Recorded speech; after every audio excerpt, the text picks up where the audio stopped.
What's up, everybody? Happy Monday. Welcome to another episode 53 of the Daily Dose Podcast. Don't forget to like, subscribe, and share. That song was Cigarettes, Nothing's Forever by Stano and Zay Valens. Gonna be a great episode today, guys. Lots to go over. Some good fights from this past weekend. A big card coming up this weekend. Lots of current topics. Let's get right into it. Excuse me. Over the weekend, we had UFC Mexico City. Man, overall, this was a great card. I thought there was a lot of names that we didn't necessarily know, but the results turned out really action-packed. It was actually a really, really good card. What were some of the good ones?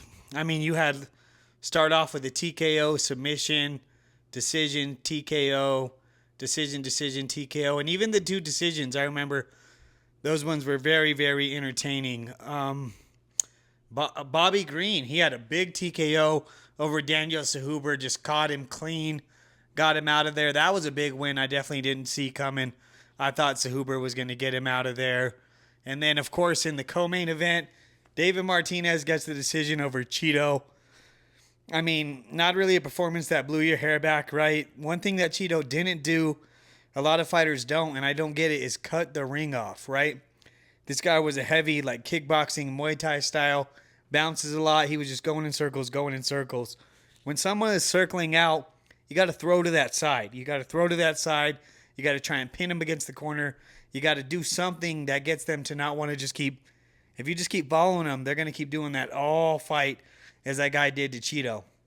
And so Cheeto's always a late starter, more of a counter puncher. So he really didn't do much, and neither did that guy, honestly. It was a relatively not as action-packed as some of the other fights.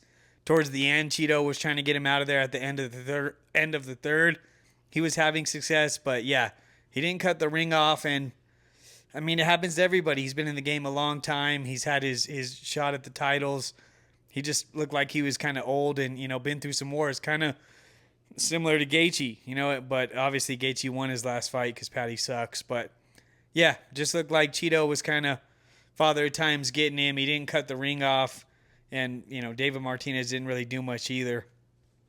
In the main event, Loney Kavanaugh comes out there, puts on a hell of a performance at 26 years old. I believe he was supposed to fight in a couple weeks, so he just took a fight early. But as the main event in Mexico City against Brandon Moreno, he looked great. I would say 4-1. There was maybe one round you could give to Moreno, but he was he was clean. He was composed. He had a lot of good leg kicks. I thought towards the fourth, fifth round, I thought he could almost, get Brandon Moreno out of there with the leg kicks. He was really doing some good shots in there and landing some good combinations. So, like I said, really good overall. There was a lot of finishes on there. Pretty action-packed card. And that's what you get in Mexico City. So, definitely happens. Now, this weekend, we got, I wouldn't say a pretty good card overall, but there are some bangers on there, definitely. UFC 326 main event, Max Holloway versus Charles Oliveira going down at T-Mobile Arena.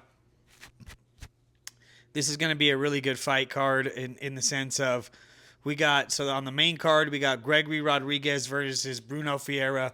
We got Drew Dober versus Michael Johnson. We got Rob Font versus Raul Rojas Jr.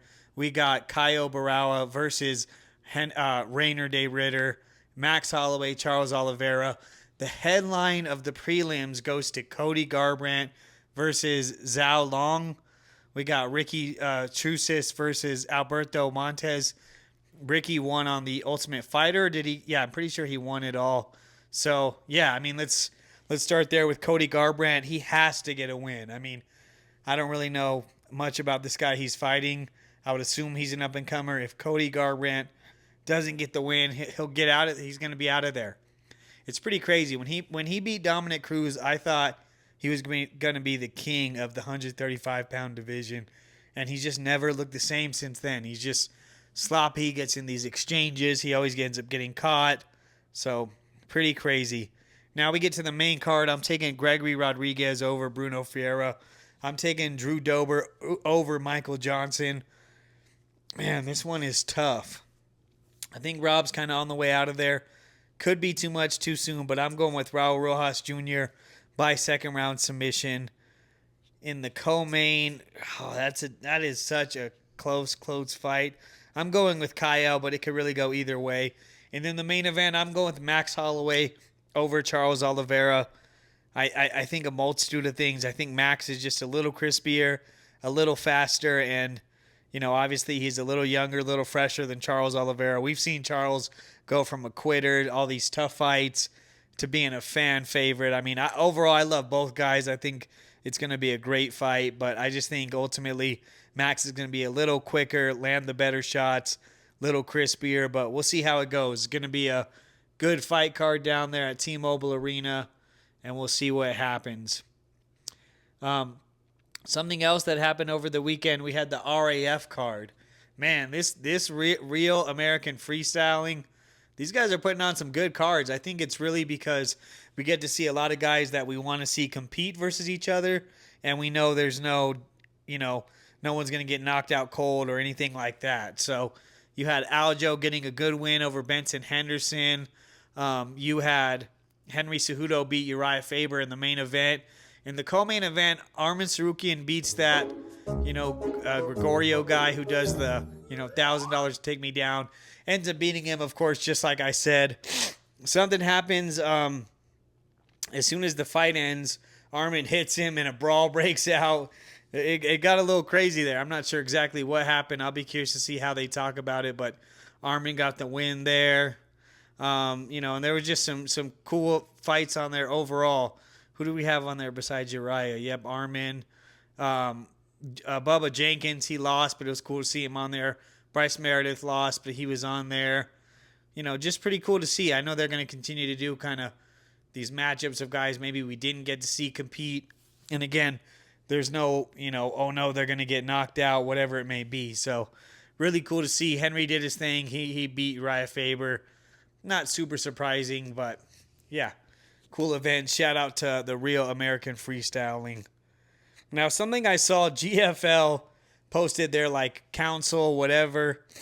Guys, they're never going to fight. I don't care. They could post whatever they want. They could say this guy, that guy. We will never see a GFL event, so I don't know why they keep doing that. Something pretty funny. I saw Jake Paul. He was, Ilia Topuria was on a stream awesome. With Aiden Ross, and they called Jake Paul. And Jake Paul said, he would put it on Ilia, let's spar, this and that. Ilia was down. I think that's definitely one fighter that will not turn down the sparring session, and I think he would be way better than Jake thinks. Jake was just like, I'm going to steamroll him. You got no boxing, this and that. And again, he is a lot bigger than Ilia, but I think he would be surprised on how that would go. I definitely would favor Ilia in that one. Terence Crawford was on Joe Rogan last week, and he was saying Conor McGregor is one of them. Why is it that only the Irish black people, that went through things similar to black people, so he kind of has the pass. He's one of them. He puts on a show. Conor McGregor. No. Conor McGregor. Yo, don't let Conor see that. He's going to be doing some sugar, booger sugar at night. They was treated seeing like that, he's black going to think he's king of the world. I was like, easy, Crawford. But it was a really cool interview. You guys check it out if you're fans of Terence Crawford. One thing I've been thinking about a lot lately is, do these boxing promotions really, do they A, make so much more money, they're able to pay all these guys a lot more, or B, are they taking less of the cut and the UFC is just taxing the shit out of UFC fight? I don't know. The pay discrepancy is so crazy, right? Conor Benn comes on to Zuffa Boxing. Allegedly, he's getting $15 million. He's going to be the co-main of that Tyson Fury card, and it's just crazy.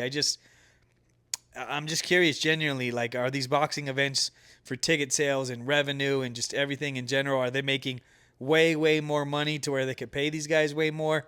Or are they taking way less and the UFC is just paying more people, as far as the upper people? Or I don't know. It's just pretty crazy to see the differences there. Yeah, Conor Benn is fighting Regis Rougarou Prograis on the co-main on that Tyson Fury card.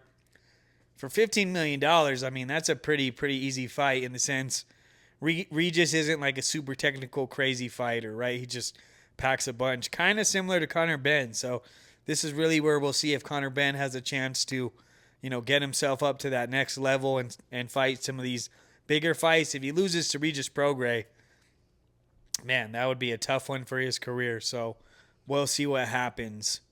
Oleksandr Usyk versus Rico Verhoeven at the Pyramids in Egypt. This is crazy and kind of makes sense why he didn't sign to the UFC. Again, great kickboxer, older in his career, super talented big guy. But I just think in straight boxing with no kicks and stuff like that, Usyk's going to piece him up all day. It's going to be a hell of an event out there at the Pyramids in Egypt. I mean, damn, just the Turkish Sheik is just giving us some dope cards, no matter how you guys feel about him. Supposedly, Gervonta Davis is coming back for a big return, and I really hope so, guys. I mean, I'll say it again. It's just a shame that he was one of the best, obviously knocking people out, exciting, fighting people. He was the first one to start fighting people when people were too, cautious to take these big fights. And in the prime of his career, these last couple of years, where he could really, really be putting on a show, he's just been ghost. He's getting in legal trouble. Obviously, I don't agree with that. But, man, in the ring, he is one of the baddest. I hope he can get it together and get back in there. We would love to see it. Now, a controversial topic I never really agreed with, but it's really starting to, cross my mind. Is Floyd Mayweather broke and or having money issues? The only reason I say this is because he's fighting 3 times this year, right? He's fighting Mike Tyson in April in Africa. He's fighting some guy in the UK in June, and he's fighting Pacquiao in Vegas in September. So it's one thing if you have an itch and you want to come back and scratch it, whatever it may be, to come off the couch and fight 3 times in a year is like, man, you really need to get something going. I don't know. I could be seeing it wrong, and I hope I am wrong, because Floyd has made over $1 billion in his career overall from just every type of endeavor, boxing, investments, whatever. Cleared $1 billion. If he blew that, I mean, it's just absolutely nuts. But yeah, excuse me, a little under the weather there, guys. Nonetheless, he is fighting 3 times this year. Obviously, the first 2 fights aren't really of a worry. Pacquiao, I mean, if Pacquiao really comes and tries to avenge it in the rematch, that could be interesting. I think Pacquiao is still a little fresher, has a little more pop. I guess we'll see how Floyd looks, and we'll definitely be following those. Will Conor McGregor fight again? I really don't think so. I've said this a lot of times. When the White House rolled around, I was getting kind of excited. Maybe he comes back. I just don't see it, right? Who he was, the matchups he would fight, there's just nobody for him. All these top guys, especially at 170 pounds, they've been active, they're competing. I just don't think any of them, thankfully, Carlos Prates is going to fight Jack Della Maddalena, but that was rumored for a little bit. That would be a terrible matchup to come back to. So, especially in the UFC, the top guys, you have to be active. You got to be fighting multiple times a year, staying up with these guys, because the next up-and-coming killer is always there. And so with the life Conor lives, with everything he's accomplished, the money, I think it came and went. It came and went. Of course, we'll tune in, and I'm hoping I'm wrong. I would love to see him one more time. But if I'm a betting man deep down, I just don't see it. Now, some kind of entertainment, some internet stuff. Deen The Great, after the week he had, he goes on Adam 22, ultimately gets kicked off the show, right? And Adam 22 is kind of getting into it with him. And obviously the one thing that Deen says to him is like, hey, you let everybody smash your wife.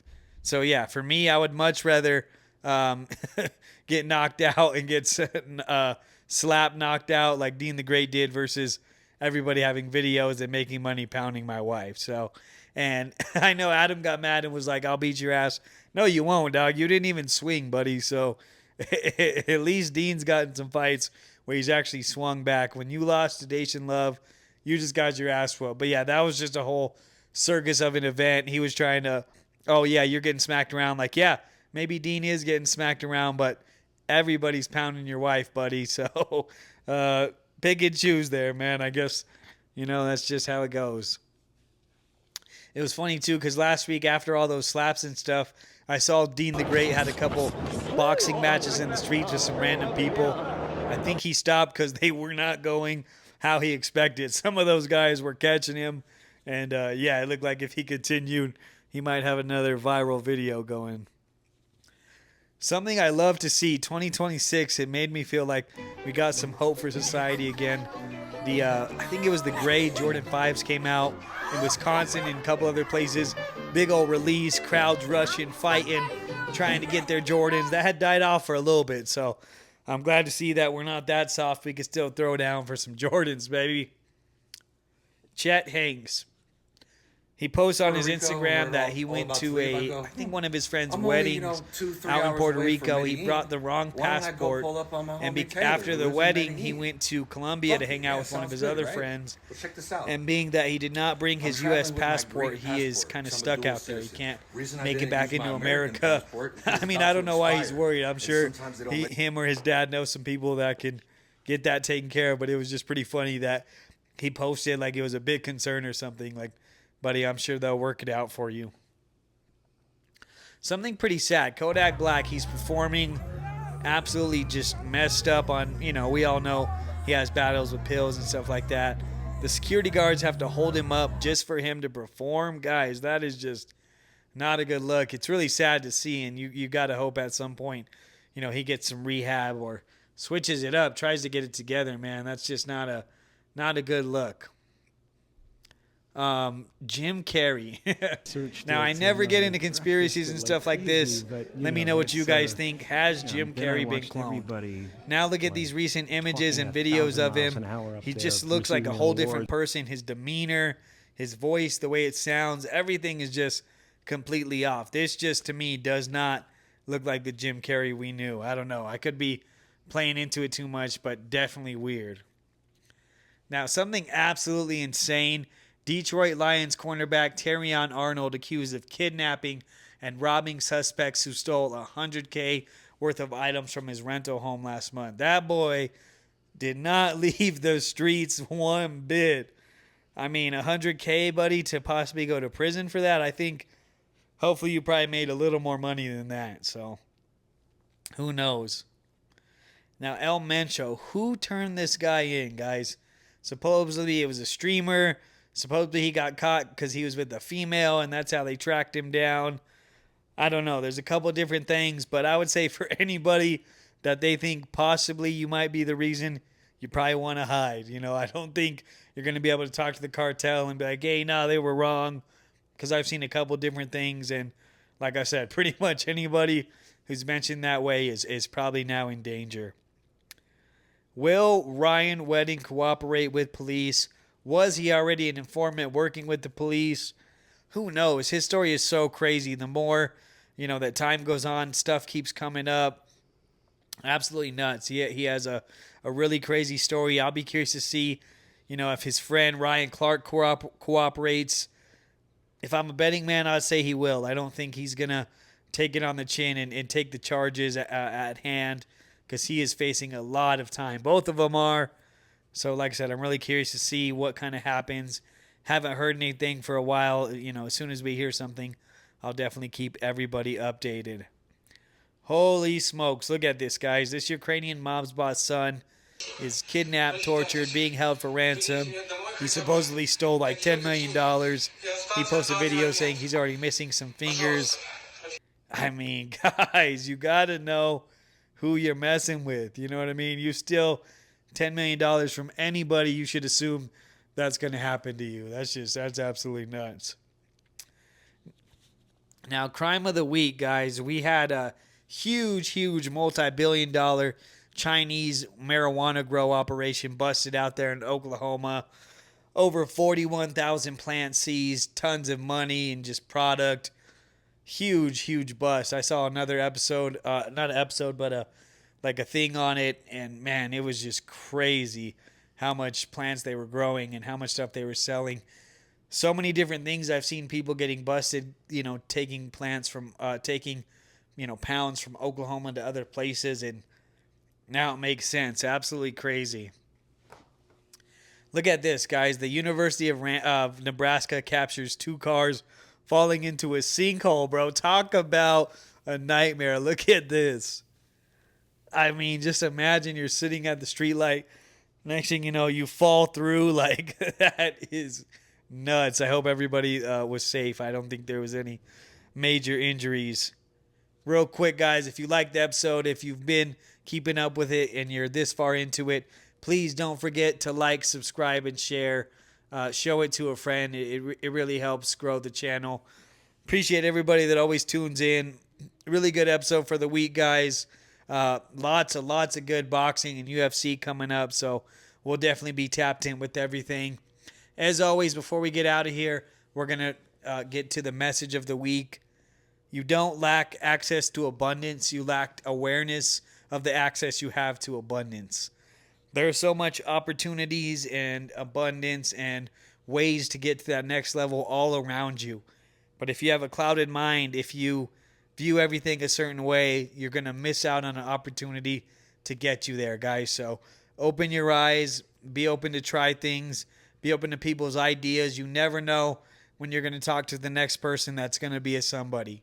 And how you treat everybody should be the same because you never know. All right, guys. Thank you so much. Episode 53 of the Daily Dose Podcast, guys. Don't forget to like, subscribe, and share. Shout outs to Jackpack. Shout outs to Complete Solutions LLC. We'll see you guys next week.